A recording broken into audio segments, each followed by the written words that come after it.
Пілдер туралы қызықты деректер. Пілдер бүгінде тіршілік ететін жануарлардың ішіндегі ең үлкені. Алып жануар туралы ең қызықты деректерді назарларыңызға ұсынады. Пілдер еті ұқымсыздықтардың ежелгі тобының біздің заманымызға дейін жеткен жалғыз өкілі.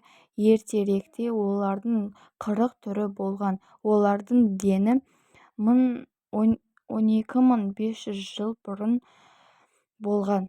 Соңғы мұз дәуірінің соңына дейін тіршілік етіп көбейген. Бұл кезде ергежейлі пілдер, мамонттар мен динометрлер тіршілік еткен, ал біздің заманымызға дейін жеткен етұқым сықтылар саванна, африкалық піл, африкалық орман піл және азиялық піл. Пілдер бүгінгі жануарлардың ішіндегі ең үлкені. Олардың денесінің ұзындығы 6,75 сантиметрге дейін, ал орташа салмағы 5 тоннаға жетеді.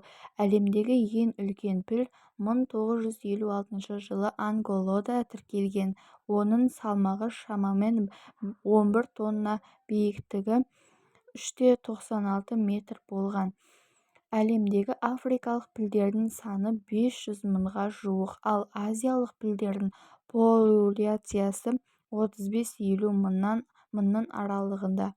Азия пілі құлағы және азу сүйегі кішірек, ең кішкентай піл. Оның маңдайында томпиған 2 түйін бар. Олар африкалық пілдерге қарағанда басын анағұрлым тік ұстайды. Африкалық пілдердің 2 түрінің де құлағы үлкен келеді.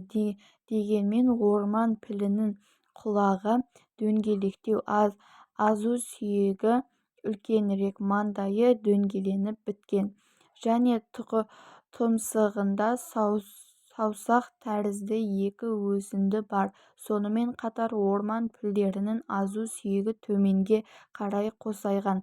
Пілдер отбасылы жануарлар.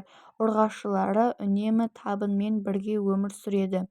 Ұрғашы піл өлгенде немесе адамдардың қолына түскенде ғана табыннан бөлінеді. Табын ішінде ең тәжірибелісі бастаушы саналады, ал аталық пілдер шамамен 12 жасында табыннан бөлініп кетіп, уақытша бойдақтар табынында өмір сүреді.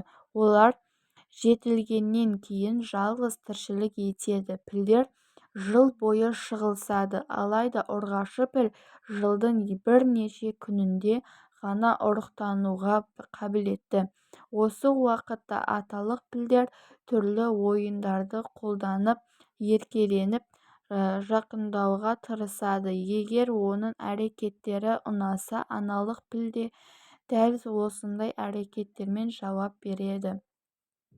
Ұрғашы піл ұрықтанғаннан кейін жүктілігі 22 айға созылады. Бұл жануарлар арасындағы ең ұзақ жүктілік мерзімі.